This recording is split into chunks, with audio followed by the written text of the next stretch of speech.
Welcome to Wake, a cold reading of James Joyce's Finnegans Wake, just to hear it out loud. Join Toby Malone and TJ Young, along with some special friends, as we puzzle our way through what we once thought was an unreadable book to produce a surprisingly listenable podcast. It is Sunday, October 13th, 2024.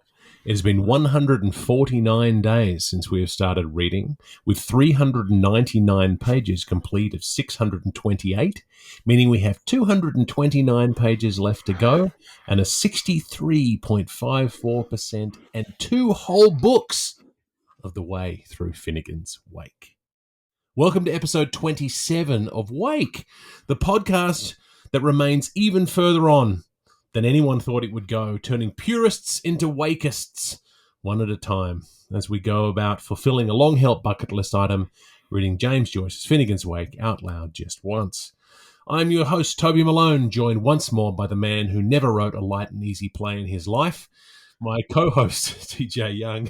Hi, TJ. Hi, you are so right. And, I'm pretty sure I told you, but the first play I ever wrote was definitely a rip-off of Death of a Salesman. Oh. And it had a guy finding out he's about to get fired from his job and then going to a park bench and taking way too many sleeping pills and then hallucinating about 3 events where he, should have helped people but didn't. It was too much. You're right. One day, I said one day I would write the happy play. I don't think that I don't think it's coming. I mean, yeah. I mean, this is a carryover from the conversation we were having prior to hitting record. I think if you were to start writing happy plays, then we'd all start worrying about you. They say, wait, where are you putting all the angst? No, in all fairness, I do write comedies, although it is fair to describe my plays as funny until they're not. So no, fair enough. And I can't really criticize. I wrote a play about a butt plug once, so I love that play so much. I do too. I got to get that play out there somewhere.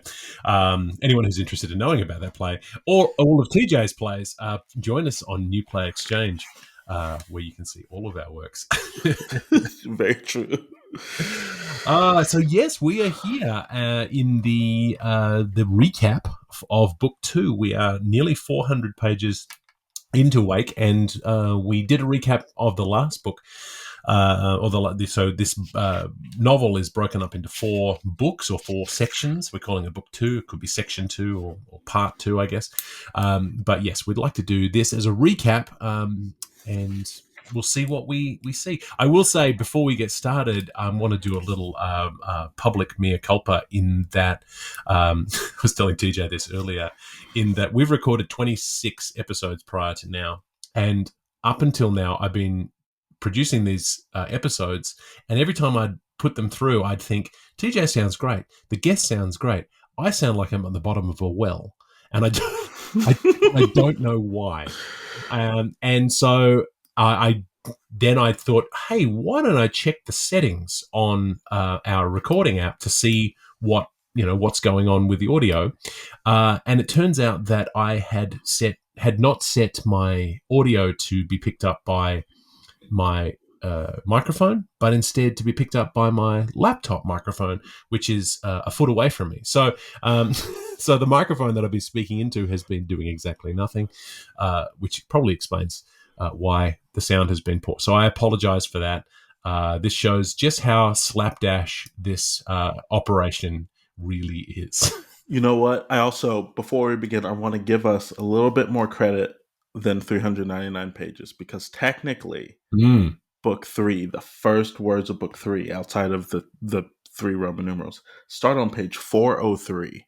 403, yes. We're getting closer. We haven't read pages 400. No, we have not read the blank pages. That's right. So they count. The purists will get on us. If the purists come and say, actually, you have not read 402 pages because I didn't hear you say I. So, yeah. we need to log it by saying blank page inserted here. Yeah. Know that those people, they can find me and they can fight me, and it's fine. I have a feeling I will win. We keep talking about these nasty purists, and I still haven't met one. And I'm starting to wonder if they actually exist. I'm sure they exist somewhere. I'm sure in a university somewhere there is some high-minded Joycean out there who takes this far too seriously. Oh yeah. I mean, someone's writing their dissertation and their thesis on this book right now. We know Mm-hmm. this for a fact, right? And if they stumble, they they might reference our podcast in their paper. Who knows? One day, because there's so many. You know, they'll be like, "Hey, there's one podcast that completed this book all the way through. Mm-hmm. It is Yes. this one." Well, there have been other podcasts that have talked about They this, don't count. but they all stop. They all Yeah. stop. So there's a couple. There's one that was recorded a few years ago, but it finishes after the music room. Like they're trying to do bite size analysis and things like that, and I think they managed to get 19 or 20 episodes in, but they only got as far as the music room. So. And then they stopped for whatever reason. I'm not sure. Some people stop because they get bored, or because they find it too overwhelming, or they get busy, or they get a cease and desist letter. I don't know. But and then there are other ones, and then there's the So there are other podcasts, but we maybe will have the distinction of going further than anyone else has gone. I don't know. I mean, I remember when I was doing my PhD, I took Shakespeare. I was doing my PhD on Shakespearean performance adaptation and textual analysis in like 19th century performance, and I took that very seriously, very, very seriously. And so Shakespeare, you couldn't joke with me about Shakespeare much. So I know that there are the purists are out there who want us to do right by Joyce, but I feel like we are. I feel as though we are very much in the cheerleading corner now Oh yeah. of Joyce, and we're finding a really nice community, particularly on Instagram. Lots of really interesting book people who are following us now, including one person who I don't know the name of because their Instagram is under a pseudonym, but they are doing their PhD on sleep in modernist novels at the University of Kent in the UK, and I reached out to them and said, "Hey, your research sounds interesting. Come on the podcast." And they said, "Oh, well, I'm still doing some research, but maybe later in the year." So we might get that person, this anonymous person, to come and join us, which will be very interesting and fun to hear a little bit of a academic perspective, even though we're not that much interested in, the purists of it all. Yeah, true. But I think that it is interesting when you address or confront something out of wonder and fun, as Mm. opposed to from an academic standpoint. Um, it's safe. We are both academics, but I also think that we're both academics who realize, like, at the end of the day, like, we're talking about books. Like, and we're not curing cancer, and we're not sending people to the moon to start a new colony. So, like, it's all okay. Yeah.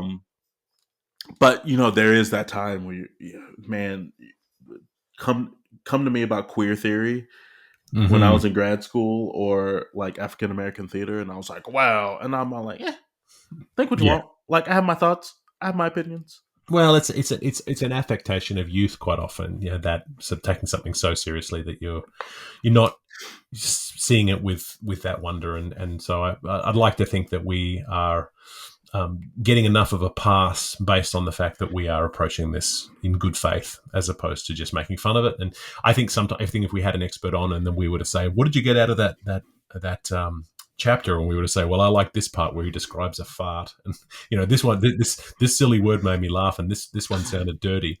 So, The purists would probably roll their eyes and go, "Yes, yes, okay," but it's all in there, so it's not as though we're finding 100%. things that don't exist. Yeah. And it's funny because I realized this a couple weeks ago, that for a while I was like, man, this is like my first deep interaction with modernist literature. And then I remember I took a class in undergrad where I read the complete works of Camus. So Mm, right. at which point We've in been time I was there. like, I get it.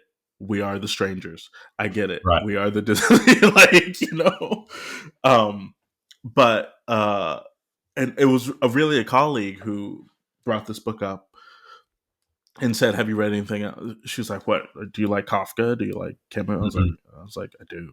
And she was like, you're a modernist. And I was like, Yeah. what? What? And I had never thought of myself as that. And then I think about it, I was all like, I guess I am. Mm-hmm. Yeah. Well, I mean, it's a pretty I love Skin of Our Teeth, and I'm right. like, I Yeah. love the Metamorphosis. I'm like, yeah. yeah. Well, it's a broad category, and there was a lot going on during that time. I mean, during the time when, I mean, that's bleeding into absurdism and bleeding into a lot of the reactions to the end of the First World War or what was going on, and so it's sort of no surprise that Joyce was doing what he was doing, given the state of the world and what Sartre was doing, and UNESCO and the Russians. Geez, all the Russians. Oh, the Russians. Yeah, I'm in a reading group at the moment where which came to us through the Wake Instagram, where we're reading The Master and Margarita, which is Mikhail Bulgakov, which I've read before. I read maybe 15 years ago, but I don't think I didn't retain anything. And it's a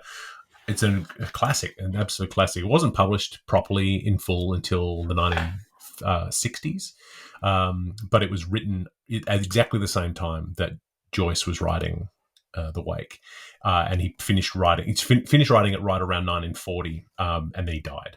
But the process of writing Master and Margarita for Bulgakov was really fraught because he was one of Stalin's favorite playwrights, so he kind of got a pass. He wasn't disappeared like a lot of these guys, but they all lived in fear that they were going to. And so he wrote this book about the devil coming to Moscow, and the devil shows up in Moscow and causes chaos with his cadre of demons, including a nude harpy and a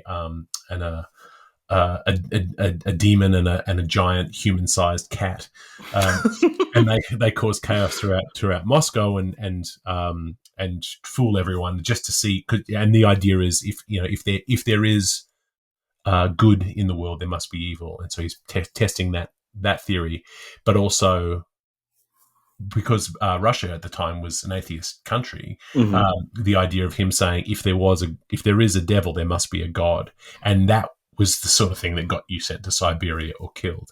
And so he used to regularly write his manuscript out, and then when the heat would get too high, he would burn his manuscripts, but would have memorized the text, and then would rewrite it. Oh, wow. Write it out again, and then write it out again. And so the version that has come down to us has been rewritten 3 or 4 times. And so so Bulgakov is maybe not. I mean, he sort of fits within modernism, but it's a little late. But yeah, I mean, the world is always going to impact these things, and while it's a very different kind of text to The Wake, I think reading The Wake in tandem with The Master and Margarita has been a really instructive experience, because it's very light and very accessible and very funny. And again, I don't think when I read it 15 years ago, I don't think I was ready to read it, and now it's really landing. So that's my recommendation for the week. Yeah, I love the idea of, I'm like, I should read T.S. Eliot again. I know he's late modernism, but like, I'm about it. I loved him then, but like, even just thinking about, I don't think I told you this, like a year and a half ago, I interacted with a new adaptation of six characters in search of an author, right? And I forgot how much I love that play. Yeah. And then I was like, yeah, I guess I am a modernist. But it's funny because I don't know if I could write in the style of modernism.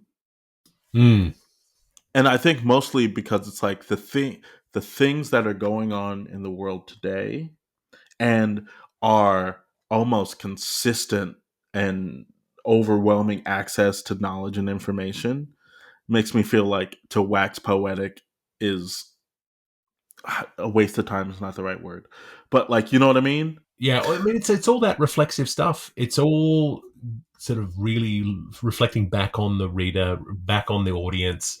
I do love six characters in search of an author. I preferred Right You Are If You Think You Are. I don't know if you know that one, which is another crazy one, which very much, sort of, it's a very cyclical argument based kind of play, but it does also incorporates the audience a lot, and I remember being very fond of that one. And Enrico Cat as well. He was about the man who thinks he's King Henry IV, and all of the guards who are employed to pretend to be the guards of the king, but really he's crazy. Yes. Remember that one? Yeah. Yes, I do. Or Henry IV is so often called. There's some really interesting things about these creators who are pushing the boundaries around and just sort of seeing how, like, one of the episodes we just recorded was talking about, you set in the bar with all of the cacophony of noise and just the idea of recording that and putting it down and realizing that it's almost impossible to pass as a reader, but that's not the point. The point is that it's that recording. It's the experiment that he's undertaking. Yeah. It's so interesting. The idea of, what W.B. Yeats said about modernism, like what things fall apart. It's really about the cascading of this, where we're searching for a center, but everything else falls apart around it. Mm-hmm. And that idea of, let's just roll into talking about the book. But like, even just the idea of near the end of 2-3, yeah, right? We had that conversation about, like, it feels like you're hearing all these different conversations, but all smashed up in this one paragraph, where the way that we have been taught to analyze literature is like, if this is all one paragraph, that means it's supposed, like, it is all one linked thought, usually by one you know what I mean? Right. And so when we get to a paragraph that is not that, and it's 7 pages long, and it's breaking the rules, and the center of it is us being like, and whose point of view, whose thoughts are we holding? But he doesn't let us sit on that. No, he doesn't, because he then jumps straight over to the story of Tristan and Isolde, with and you, just when you think you kind of have a little bit of a handle on where we're at, he spins you into another thing, which is, and that's a similar thing. And not that Bulgakov, because obviously Joyce didn't read Bulgakov. I mean, Joyce probably knew about Bulgakov's other stuff, but the Master and Margarita does that same thing, and it's really interesting. And I know this is a useless tangent, but it's so curious in that the first scene in Master and Margarita is set at Patriarch Ponds in Moscow, where these two, a musician and a poet, not a musician, he's a publisher and a poet. I call him a musician because he's named Berlioz, and they make it very clear that he's not the composer. But these two people are talking to each other, and they encounter this strange man who says these very. He basically predicts the future. He says, "Berlioz, I know you. You're going to die by being decapitated because of the olive oil." And he's also something along those lines. And he's like, "Oh, this crazy man. I'm going to leave. I'm going to go get the police." And then he ends up slipping in some olive oil and tripping and getting his head cut off by a streetcar right there. And it's the devil who is making these predictions. And so you kind of get this sense of like, oh, there's this relationship between these two people, and the devil is there, and we're going to find out more about the devil. And then, and the reason why they have this conversation is that these two people are talking about how Jesus Christ never existed. He is a fictional character, and if he never existed, that, what else didn't exist? And this man comes up and says, "Excuse me, are you saying that Jesus Christ never existed?" And they say, "Yeah." He's like, "Well, of course he existed. I was there when he was executed." And they're like, "What? You're a crazy man." He's like, "No." And he's like, "Oh, well, Pilate said." They're like, "Pilate, I was there when Pilate condemned Jesus. Actually, it was I was in the room." And then, "Well, that was thousands of years ago, so you're a crazy person." And then the devil, and then Berlioz dies, and then the devil says, "It was a hot and dusty day." And then the beginning of the very next chapter says it was a hot and dusty day, and you've gone back 2,000 years, and now you're in Pilate's palace, and it tells the story of Pilate condemning Jesus to die. And so in the second chapter of this book, Bulgakov says, you think you're getting a story about the devil. Now I'm going to go back and tell you a story about the crucifixion of Christ. And this the audacity of that being chapter 2, Right. not 100 pages in once we trust you. And this is going a long way around just to say that it really feels like Joyce is doing a similar kind of thing to say, you're not in charge here. God, night lessons. Oh yes, night lessons. So let's get into it a little bit. This is an unusual episode of Wake. Like previously, I said there's no reading this week, but we're going to have a really brief discussion on getting to the end of book 2. Our first recapped episode ended up being one of our most popular episodes yet in terms of listenership, which they said we ain't got to listen to the whole thing, which isn't surprising. It was like, whoa, there's a recap, sweet. So we were the Coles Notes of podcasts that week. We shouldn't be that surprised. I think if anyone has a chance to listen to a recap instead of slogging through chapter by chapter, then that's what they're going to do. They are probably disappointed in that we don't actually give them any insight into those chapters. We're mostly just talking about, modernism and other books that we're interested in. But it's but hopefully this one is helpful in some ways. Either that, or you can just listen to our dulcet tones and enjoy us hanging out with each other. So book 2 was a whole different beast to book 1. Yes. I say this. Book 1, I was like, okay, it's a little cheeky, but I'm okay with it because it's like cheeky with adults, right? Book 2, especially book 2-1, I was like, this is cheeky, but with teenagers, and I don't know. It's like the same reason why I never watched any of those CW Archie shows or whatever it's called. Because I was like, I don't need to see 16-year-olds making out of the back of the car. Right. Like, I'm fine. Yeah. And then, and you get the summaries like they get to choose they get to guess the color of their sister's underwear, and you're like, like do they have to? Yeah. Is it get to or have to or something like that? Yeah. Yeah. So if book 1 was the book of the parents, then of HC and ALP, and it was a lot about rumor, and it really felt like backstory. Yeah, really felt like sort of getting us sort of the laying some track. Book 2 is the book of the children, and that's something that that I didn't come up with. That's illustrated in a diagram that I came across by László Moholy-Nagy in Richard Kostelanet's Essaying Essays, Alternative Forms of Exposition, that was published by Out of London Press in 1975. And so obviously as a audio medium, this is going to be frustrating 10 minutes for anyone who's listening. But I strongly recommend that you go to either our Patreon to check out the diagram, or go to our Instagram. We also will have it there. So TJ, you can see the diagram in front of you. It's in the document. And so we've got. So how do we describe this diagram?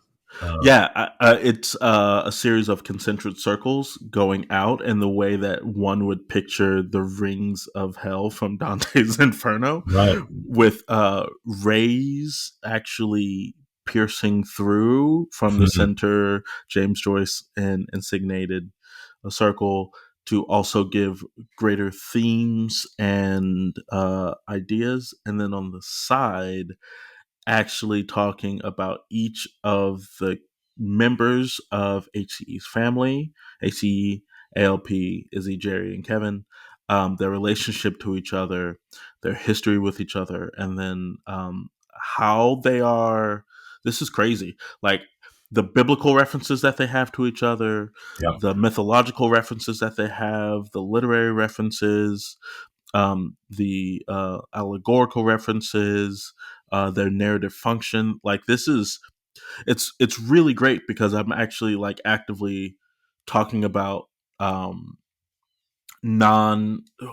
use non-realistic as a general term, but non-realistic storytelling, anything that's not Freytag's pyramid, and like how do you visualize that in the same way that you would visualize Freytag's pyramid. And I was like, you could do this, but it feels like someone said, I need to figure out the structure of this to make sense of it. And I think that this is actually pretty darn cool. Yeah, and it's one of those diagrams that the more you look at it, the more you get from it, and I always get something new every time I look at it. We have these concentric circles that you talk about, and each of these concentric circles, there are 4 of them. Each of one can corresponding to one of the books, and so book 1 is called the parents, book 2 is called the children, which, like I mentioned before, book 3, which we're going to get to, is called the people, and book 4 is called return, called in this sense. But then if you go further around the circles, we have also different things that are connected. So, so book 1, just going all the way around, this in terms of how it's defined by the cycle, it's is that humanism? No, it says animism. Animism, not humanism is something whole different. So animism, cycle 1, cycle 2 is aristocracy, cycle 3 democracy, cycle 4 anarchy. Again, these things that we don't necessarily understand, but things that you look at and you think, oh, okay. On one side, on the right-hand side, book 1 is the Dark Ages, book 2 is fable, book 3 is history, book 4 is vernacular. Or on the left-hand side, book 1 is birth, book 2 is conflict, book 3 is death, book 4 is resurrection.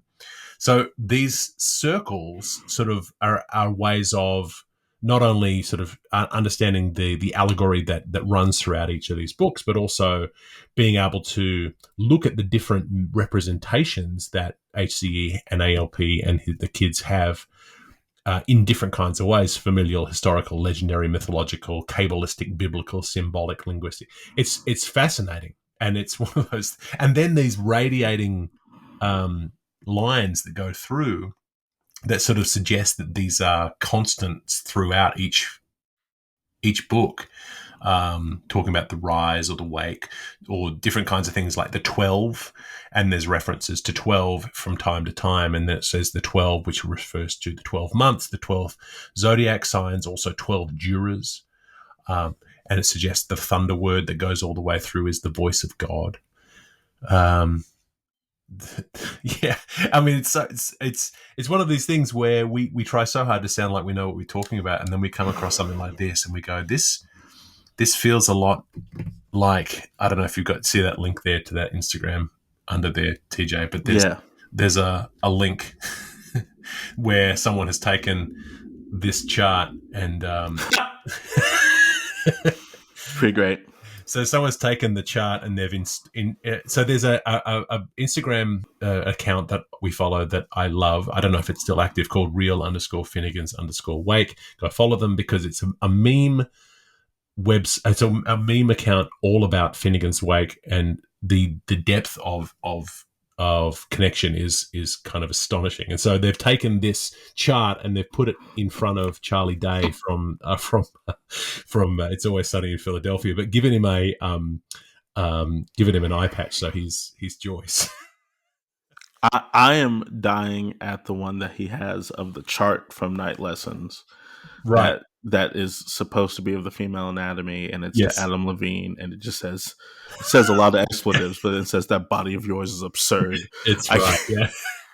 So good.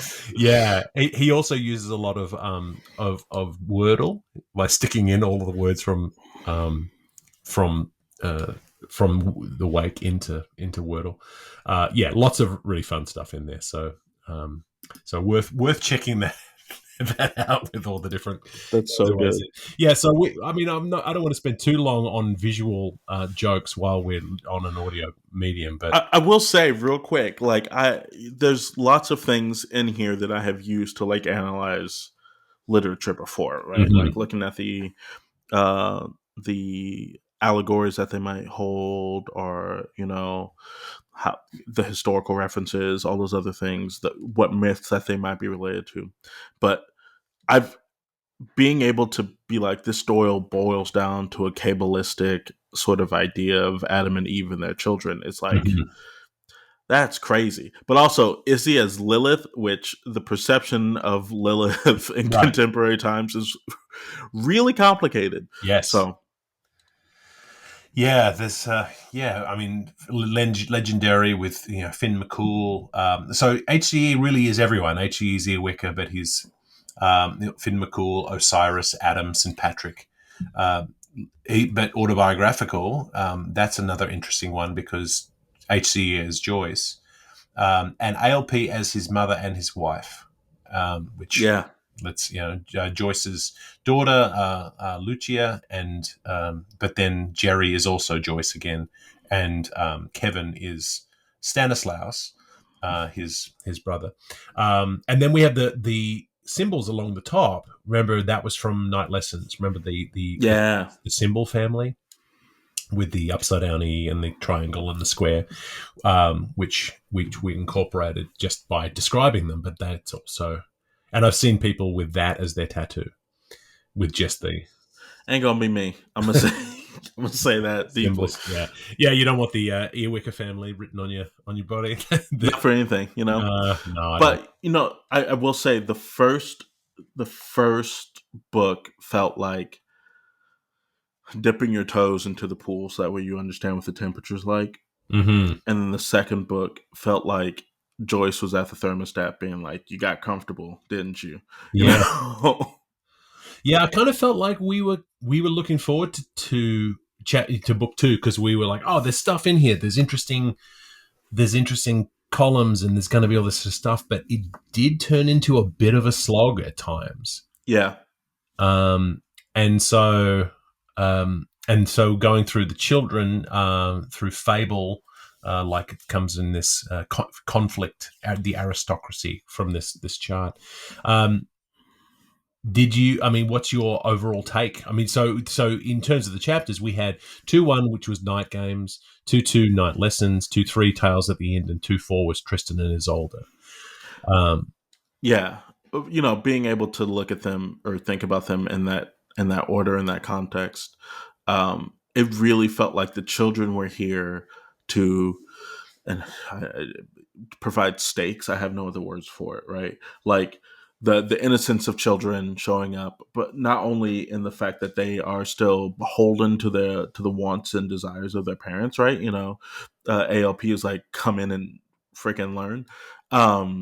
Like, stop this game, come in and learn. Mm-hmm. But at the same time, it almost felt like, at least for me, like the foolishness of HCE and all the philandering that they say he's done and everything like that also still rolls down into his kids, right? Like, you know, that sort of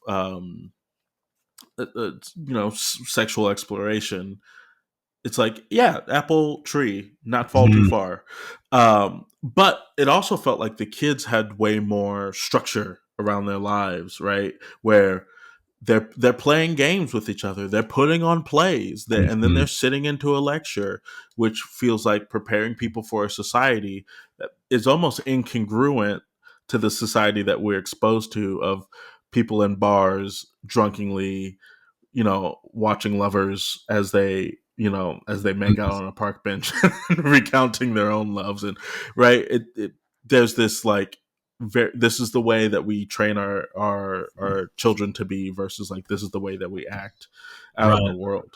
Yeah. Well, and every parent's goal is to make sure that their children do better than they did, that they don't make the same mistakes. And so there's that, which also comes back to this cyclical nature of saying, well, if Joyce is HCE and the Sean and Shem are Joyce's kids, Joyce's anxiety for what they would wind up being, and they really had a hard, rough go of it as they went around. I mean, I think generally the things that we do to adjust the development of children will mess them up in a different way. 100%. Yeah. So if you lean too far the other side, and you get that sense that these, if HC and ALP are Adam and Eve, then Sean and Shem are Cain and Abel, and what does that mean? In terms of how they behave, the burden of being children of greatness. It's. And then being able to sort of spend some time with the games and into the lessons, and then into the drunken inn where the kids aren't really involved. There's that sort of progression that's quite interesting. Yeah, even with the kids not involved, it feels like the latter half of book two is they continue to badmouth HCE, but also like a search for nostalgia and remembrance of youth and Mm, love, right? yeah. The whole Tristan and Isolde section is, people being like, he reminds me of this thing, Yes. of this mythical love, which also reminds me of this time that I had a mythical love, Mhm. um, and so and also the way that 2-3 is structured, we talked about that cascading of voices. Feels very playground. Feels like Right. HCE. HCE get. He's like bars closed. HCE gets bullied so hard. But leading up to that, you've been hearing the story of the Norwegian captain, and you've been hearing their story. All these different tales where everyone's regaling each other with these tales. Again, all memories, all reminiscences of maybe better times or times of heroism, and generally within those, the stories are being embellished and being they're quite selective, and then there's Yeah. commentary from the audience is coming through, which also then extends from the night lessons, which is all about the commentary that's in margins. Hmm. And so we get a sort of a parallel between the annotations in the notebook where they're making fun of what's happening in the class, compared to someone who's telling a story and the other people who are on the side interjecting with sassy comments. It's really, yeah, and while reading it, it's kind of hard to see it. It's one of those, um, We're in the trees, right? We're yeah, like, I can't tell you the shape of this forest right now. I yeah, can't tell you what tree I'm climbing. Just know I'm holding on to bark, hoping to get to the next branch. yeah, yeah, yeah. It's but sort of making a lot. It makes a lot of sense when you sort of stop a little bit to think about it. I mean, this was in terms of chapters, this is a much shorter book than book one. But in terms of pages, and so book one is 213 pages, book two is 186, but book two felt like a lot longer. Listen, book two made you fight for every page. Yeah, I'm sure he squeezed more words in this 186 that were on those yeah. 213. Well, it's interesting. I think I remember. I mean, if we did a little research, we could probably discover this, but we're not going to. Is that Lucy, our friend Lucy, said in her section, when she read at the beginning of book two, she said that she believed the book two was written last and that it was slotted in between book one and three. Purists don't hold me to that one, because that may or may not be true, or I may be misremembering what Lucy said, but it didn't feel as though it followed directly on from book one. It really felt No. as though it was something that was written and then placed here. And has a very challenging chapter. Or book. I mean, it may or may not be the most challenging in the book, but I think maybe we're close. Yeah, I mean, the Herculean task of, and I applaud you, listeners. If you don't know, what Toby did to prepare us for night lessons was nothing short of a miracle, and I know it took him a lot of time. I will also say that Toby likes to take these impossible Sisyphean things, and he just like breaks the boulder open, and he's like, "What do you mean it was hard?" So he's like, "Rock, hill, whatever." Um, Yeah. but even just looking at that broken down in a very contemporary sort of way that we look at text, I was like, Mhm. "This is crazy." Yeah. Like this, it felt unwieldy at times, and I thought about like just the minute per page that if I was reading this silently, that I would have taken in night lessons alone, right? Normally, especially when Taylor and I are reading a book together, we kind of like pace set with each other. Like, what Mhm. page are you on? Oh, um, but night lessons feels like if you wanted to, you could spend weeks just being like, which annotation on the left ties into the line in the middle section, which ties into the annotation at the bottom, and Mhm. how, like, what are those things?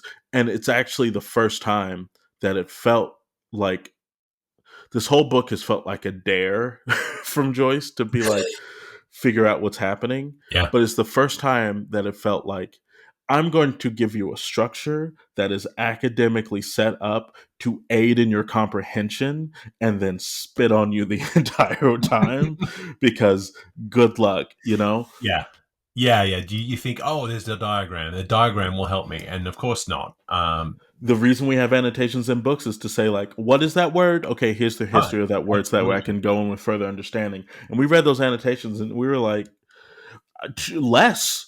I know less. Yeah, absolutely. And there was certain, when I was listening back to that one, there were certain ones where in the last 2 pages of that section of the final part of Night Lessons, he has references, and then in the margins he sort of mentions which legendary figure he's talking about. So Nero, Oedipus, whatever, Adam, whatever thing. And I was listening to that, and I tried really hard to sort of link it up so that the annotation matched to the phrase or the whatever it is, a reference to Rome burning, and I was like, oh, that's Nero. Okay, I'm going to put that in there. But I just listening back, I was like, oh, I missed a handful of them. Hearing it, going, oh, that reference is actually supposed to be over here with this one, and it's one of those things that Joyce isn't very interested in giving us a helping hand. No. No, he as a matter of fact, he was like, you want to hold my hand? Funny. Here's a hot brand. Enjoy it. Yeah. Keep reading. Yeah. I think it's something that makes it almost like a multimedia piece. It's almost like that mixed media. Do you remember that J.J. Abrams book that came out called S? It was a sort of a it's the ship of Theseus kind of concept. And then it was all these notes, and the marginalia is the point, and there's lots of different kinds of things. You have to sort of spend time looking at the annotations to figure out the identity of the author and the secret of the things, and there's all this loose supplementary material that's tucked in between the pages, and I am totally paraphrasing this directly from the Wikipedia page, but written by Doug Dorst, conceived by J.J. Abrams, and it's one of those things where it's supposed to be difficult to get into. It's not unlike the Cain's Jawbone in some ways, but this S, it's sort of designed to sort of say this is something that existed before, and then the annotations are what we've written into it. I have a friend who has read that book. Okay. And I love this friend dearly. Also, he's all the books he read are the most esoteric literary acts of masturbation I've ever heard him explain to me. So, yeah. So, well, some people are into that kind of thing. I mean, the thing that makes me think of, though, which is maybe a little bit more up our alley, is Night Lessons the literary equivalent to Sleep No More? Oh. The stage adaptation of Hitchcock's films, and also Macbeth, performed in. I think I'm picking up what you're putting down. Yeah, because the understanding is, if I get a textbook or a notebook with a lesson in it, I should be able to read just the text from the publisher. Right. And get something from it. In the same way that if I get a used textbook and I'm like, I'm just going to read I'm interested in what they're writing in the margins, and that tells a completely different story. Yeah. It is kind of like a choose your own adventure sort of thing where you could just run through it. And as a matter of fact, even in the editing of the book, the annotations are probably some of the smallest annotations I've ever seen. So like, again, it's additional work for I'm completely guilty of the thing where I'm like, those annotations are way too small. I will only look at them if I absolutely need them. Right. So again, it's a self-election into that part of the story. Yeah, and well, I mean, and the reason why that Sleep No More is sort of interesting to me is because there is so much paratextual information that's available within that piece. If anyone who's listening hasn't isn't familiar with it, it's an immersive installation theatre piece that was performed in New York City by Punchdrunk, which was this immersive theatre company. I don't believe it's still running, but I think it finally closed. Yeah. Hi everyone, Toby here. Just interjecting a little bit here in this episode to say that Sleep No More is still currently running in New York City up until the 20th of November 2024. So if you are in the area, make sure you get along to see this amazing production. It's really worth your time. Okay, back to the show. But it was essentially in a purpose-built warehouse, which was the warehouse performed as the McKittrick Hotel, which was this old-time hotel. And when you book a ticket, you don't actually buy a ticket; you book into the hotel, and then you come in and you're a guest in the hotel, and you're given a playing card that tells and that playing card dictates where you are supposed to enter the space. And it's essentially an immersive space where there is a performance happening around you, but you have to go find it, and then you have to dig around within the drawers and read the books and look at all the different kinds of things to get any kind of meaning from it, and secret spaces, and it rewards inquiry, which I think is exactly what Finnegan's Wake does. It rewards that kind of inquiry. And so you could read Finnegan's Wake literally, and I think the people who try to read Finnegan's Wake literally fail and quit quickly, and for good reason, because it's not designed to be read that way. But if it's about sort of stopping and trying to sort of to illuminate what's happening in each section, and we get that behind the scenes look with Night Lessons, where we get a little bit of this annotation that Joyce is giving us. I don't know. I mean, I saw Sleep No More twice, and it was some of the most intense and fulfilling theatrical experiences of my life, of being, because you worked for it. Yeah, absolutely worked for it, and just discovering the space and discovering what was in there. And I still have right here next to my desk my Sleep No More content, all the material that I collected over my time within the space, including my playing card that got me into the door. That's awesome. Yeah. And the reason why it was so good that when I went the second time is I was in the line outside, and the usher came up to me and said, "Have you been here before?" And I said, "Yes." And she said, "Do you want to come with me?" And I said, "Yes." And so she took me through a side door, and we went in, and there's no time now to describe what we went through, but we were given a key and a map and told to go and discover other, and so it was incredible sort of stuff. But I knew a lot of people who saw Sleep No More who hated it because they went in and said, "Where is the play? Show me the play. Right. I want to sit down in a chair and someone to play the play for me." And which is not what that is. And so if you try to sort of sit down and say, "Oh, the play," and so sometimes actors would come into a room and they'd perform a scene or a dance, and you go, "Oh, wonderful, I like that dance." But you're not doing it right. You're in this space. Everyone is wearing a mask. Anyone who's not wearing a mask is an actor. And so you have to go find the performance, and then you have to piece it together because you're seeing it in a non-linear form.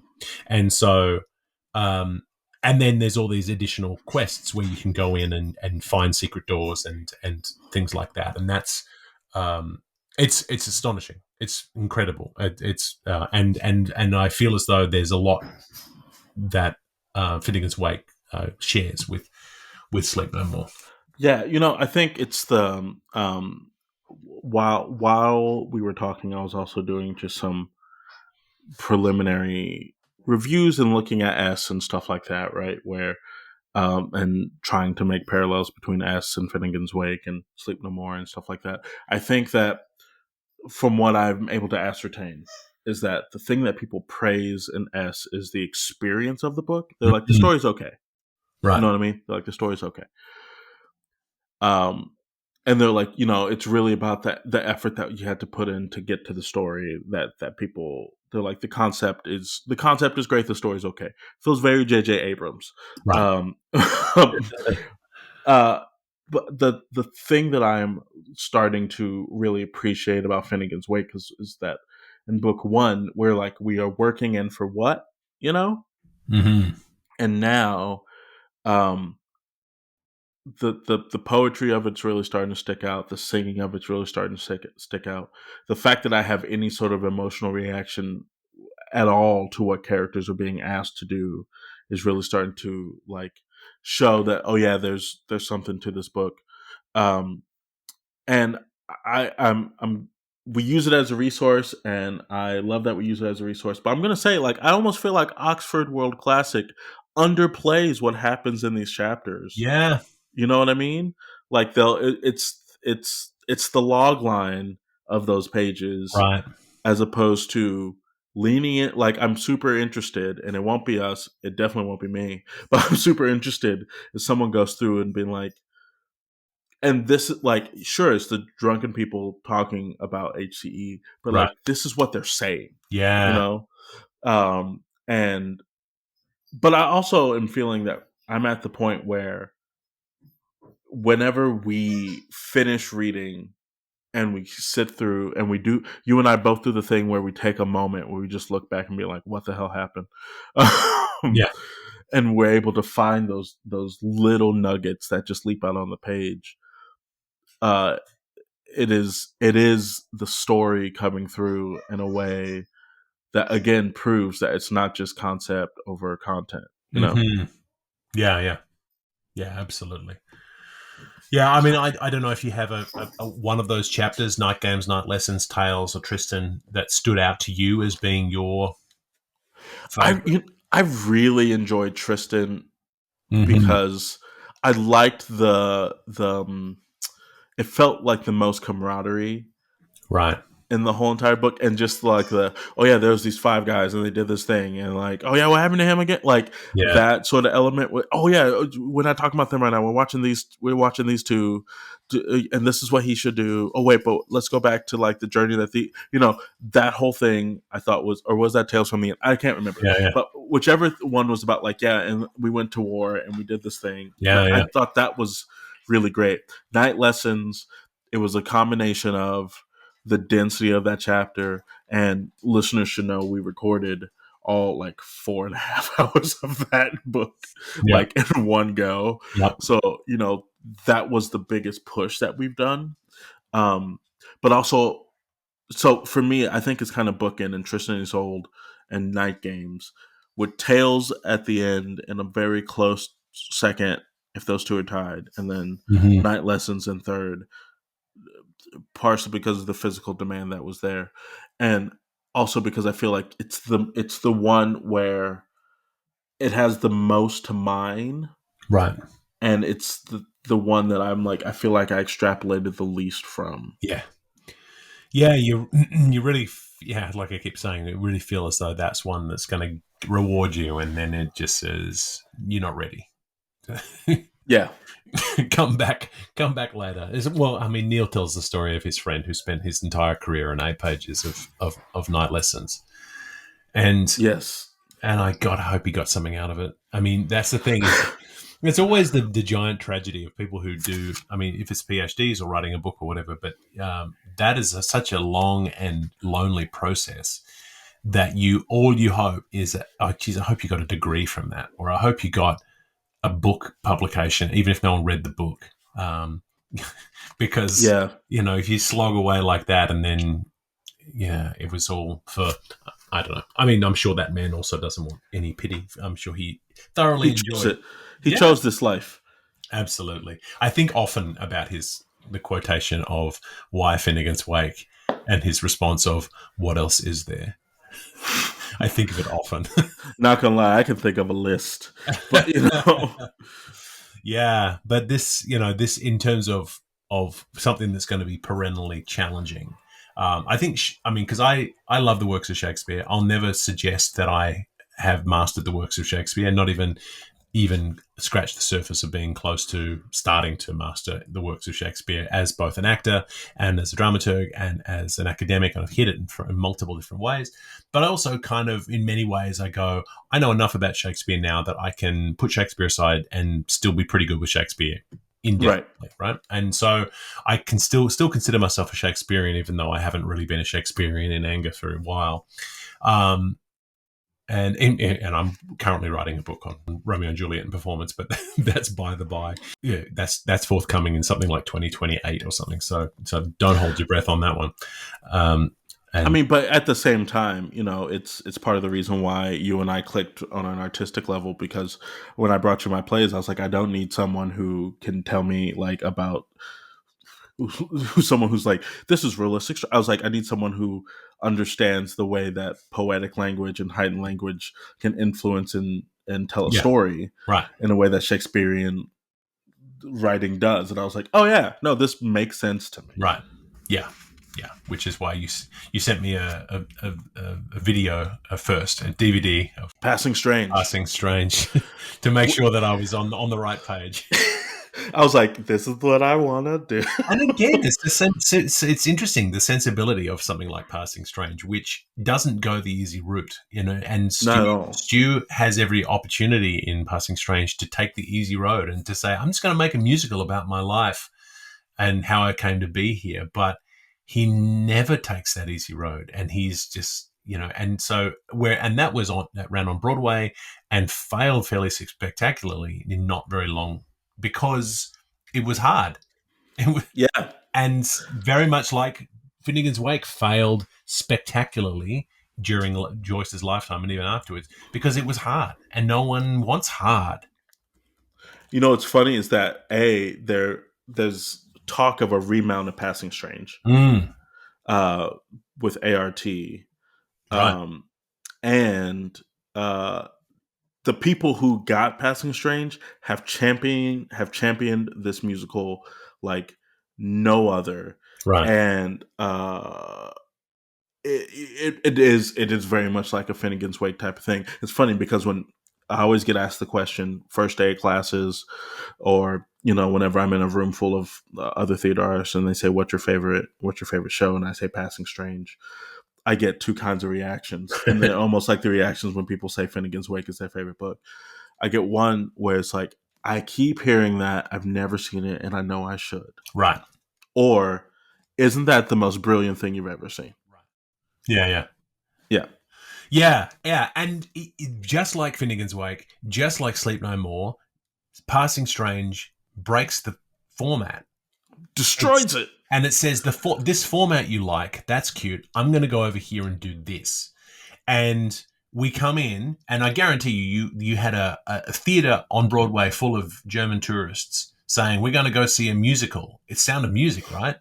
And then you sit down and you watch Passing Strange, which is more of a rock show, and then it's psychedelic, and then it's non-linear and metaphysical, and this, and then I mean, maybe Germans would have liked it because there is projected sections in German. There is, and a lot of existentialism, but and it just sort of makes me think of like the Berliner Ensemble and the stuff that they're doing, the way that they sort of take and fracture the classics, like you know, the way that they messed with the sonnet cycle and things like. Yeah, it's. We get so ensconced in our comfort zone that when things are hard, we want to quit. And I love that I got you on board and turned this into a podcast so that I couldn't quit. Because honestly, I mean, you saying that you and Taylor read novels in a parallel and you're pacing each other. If it was Finnegan's Wake, reading silently side by side, we both be like, guess what we're not doing? Yeah, exactly, because it's supposed to be rewarding, and the rewarding part here for me has been we get to the end of book 2, which is maybe the hardest book in the novel, although book 3 is going to say, hold my beer. I'm sure we're going to get into book 3 and we're like, remember when we thought book 2 was hard? But at least what's rewarding is being able to talk about it like this and to sort of be able to share this discovery and share it with each other, but also share it with our listeners who we love and help other people through this thicket of trees that we can't see the forest of yet. I mean, there's a I'm never going to regret having done this, and we've only got another 11 episodes left. Which is crazy. Yeah, 11 more reading episodes, and then a final, like a wrap up, but 11 more sections. So yeah, we should. I mean, we're in episode 27 now. So with 2 other summary sections, we will be done by episode 40. And I'm almost grieving it already because I love it, and I love the connection that we've been able to make with this work. And a lot of people have asked, okay, what's the next book? And I think I mentioned in my first episode that my inspiration for this was Michael Ian Black's Obscure, and just remains one of my favorite podcasts. And Michael is very kind to me. We've connected a few times through the Patreon, and he's a very he promoted the podcast, and I didn't quite have the guts to ask him to guest on the podcast. He's probably not going to do that. He's on a show on CNN these days, so he's pretty busy. But what he did was he read Obscure, Jude the Obscure, for his first season, and it was really great. And then he came back for a second season. He did Frankenstein, and then he did Wuthering Heights and American Tragedy, and it's never been the same. It's been good, but it also feels like he's obliged to continue. As opposed to just making it finite. And so I feel fairly strongly about making this finite. And, TJ and I will come back and do another podcast on another topic, but some other time. But I don't think there's a benefit to saying, now we're going to read Ulysses, or now we're going to read, I don't know, going into something else. Now we're going to read Faulkner. No, we're not. Let's do the Sound and the Fury. No, thank you. Yeah, I've read The Sound and the Fury, and I got to the end of that, and I was like, "Well, that was an ordeal." I felt the same way. That was one of those books that I was forced to read in high school, and I was like, high school, bruh." Would I tell you I read Frankenstein in 8th grade? I should not have. No, you know what I mean? Yeah. In the same way that what else? I read The Awakening sophomore year of high school, and I was like, this woman is fully having an orgasm with the ocean, right? Like, this is what's happening. And my teacher's like, yes. And I'm like, I am 15 years old. Yeah. Like, no, I don't understand her depression around her kept life in New England. I don't get it. Right. Yeah. Yeah. So, but yeah, I don't think there is a season 2 of Wake, because I mean, you could just keep going around and around in circles and doing Wake again, but no one wants that. I mean, we don't want to go back and start reading over again. No one wants to listen to that. And I think just being able to put a pin in it is a good thing. But it's the BBC way of making television. We made our season. Thank you so much. That's it. And just let it be out there. And the fact that we are 27 episodes into recording Finnegan's Wake is an achievement in itself. Yes. It doesn't need to be listed in the works cited list of future Finnegan's Wake scholars, because I don't think we're saying anything particularly insightful, but I think it will be. Well, I think what we're doing, if nothing else, is we're amplifying Finnegan's Wake, and we're exposing people to it, and we're showing that it is accessible, and we're having fun with it. And I think a lot of people will listen and will be shocked and horrified with our mistreatment of the words, and I don't really care about that. But that'll be fine. Yeah, that's it. But there's another version. There's another podcast out there, which I've talked about before, by One Little Goat Theatre Company, are doing this podcast, which is connected to their film version of Finnegan's Wake. They're filming these readings, and I'm thrilled to say that next week, a week from tomorrow, I'm going to see a live recording of Chapter 1.5. That's awesome. Yeah, and so I'm a little unsure as to how, whether or not they know I'm coming. I registered under my own name, and Richard Hart, who is the actor who reads Finnegan's Wake for One Little Goat, he follows us on Instagram, so they know we exist. And I don't know, I might go in there anonymous with just a hat pulled down over my eyes. But they also have an exhibition of Finnegan's Wake materials, because it's being held at the Thomas Fisher Rare Book Library at University of Toronto, which includes Northrop Frye, the great English scholar who was a University of Toronto professor. He has his annotated edition of Finnegans Wake in there in the library. So there's going to be a little exhibition, and I'll be putting that all over our Instagram. But yeah, so I'm looking forward to that. Looking forward to hearing Richard do it, and Richard does it beautifully. Richard, it's funny and it's personable, and he's got the right accent, and it's great. And I think that would probably be the podcast of record when it comes to a version of Finnegans Wake, and I'm pleased to allow them to have that mantle. But the fact that we are able to be here and join the conversation and have other people listening, I couldn't be happier. I think that's great. And we've been able to have all these great guests on. We had my kids and your fiance and a whole bunch of my old students, and it's great. Yeah, we met Lucy Brazier, who's fantastic, and she's going to be on next week's episode.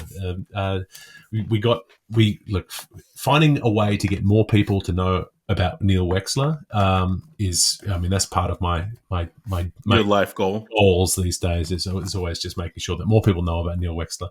Hi Neil, we know he's listening, and he's going to come on a couple more times before we finish, because he brings so much class to the table. Well, to further prove the fact that, and not to take away anything you said about anyone else's work, I asked ChatGPT to identify a Finnegans Wake podcast. Our name came up, and I said, tell me more about Wake the Podcast. And it says, Wake the Podcast is dedicated to exploring James Joyce's Finnegans Wake. The podcast takes a deep delve into the text, breaking it down chapter by chapter and discussing its complex themes, language, and narrative style. Hosts often invite guests, including scholars and Joyce enthusiasts, to share their insights and interpretations, making the material accessible to both seasoned readers and newcomers. The podcast aims to illuminate the intrinsic nature of the work, fostering a deeper understanding of Joyce's unique style and contributions to literature. If you're interested in the challenges and beauty of Finnegans Wake, this podcast is a great resource. Oh my goodness. Thank you, Google. Thank you, Microsoft, for your... Wow, you just need to screen cap that and either send it to me or stick it on your Instagram or something, because I think this is the sort of thing that if ChatGPT thinks it's true, like all of our students at school, then it must be right. Amazing. And it reminds me, though, I love that. I mean, obviously that's building on the fact that stuff's out there. So it's good to know that at least AI thinks. A couple of weeks ago, we had Jackie Mahoney, one of my former students, on, and she was talking about how they were talking about their thesis that they did for their master's program, where they fed information into AI to figure out what it thought of Finnegans Wake, and so they had made a bot to give insight into the text. So Jackie texted me and said, I don't know if you're interested, but I'm going to ask, feed AI a diet entirely of this book to see what comes out. And they said that when they did their thesis, they were using information on Joe Bonga's writing, so they called it the Joe bot. So Jackie's dubbed this next bot Finnegans Fake. I love that. And so I think when Jackie does come up with the output from Finnegans Fake, we're going to have them back on the podcast to go through this sort of stuff. Because I mean, the way that we're interacting with a text, like ChatGPT says, it is accessible, and we're opening things up. So I love it. Yeah. Yeah, it's great. Look, I am just thrilled to always have a chance to hang out with you. You're harder and harder to get to pin down because you're a busy man. But I understand. But that's for a good reason, because you're busy changing lives. That's that end of school. You know, the further into the semester you get, the more complicated life becomes. Yeah. And then I just got a new job, so so I'm now working 1.5 full-time jobs. So that's also making time a little bit difficult to nail down. But I think we are able to. And obviously there's no secret that we stack up podcasts. We record them in short amount of time and then release them weekly. So This is why the dates don't always line up and things like that. But look, I really appreciate you all for listening and for listening to our recap, which didn't recap a lot, but we did talk a lot about a lot of things. That is all the time we have this week for Wake. We'll return next week to start in on book 3, where the attention turns directly to Sean the Postman. I've been Toby Malone, joined as ever by TJ Young, bidding farewell to book 2 and charging into the next difficulty. See you next week, people who listen to the recap but not the other episodes.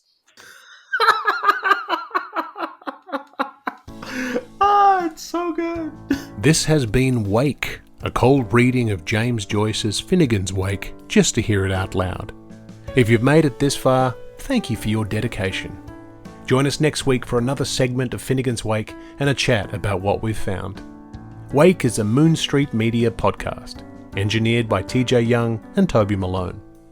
Our theme song is The Ballad of Perso Riley, arranged and performed by Meg Logue after James Joyce. Wake is recorded in Canada, where Finnegans Wake is in the public domain. For community and bonus content, join us at our free Patreon at patreon.com/wakepod. If you have questions about Finnegans Wake, don't ask us. We're just as confused as you are. See you next week.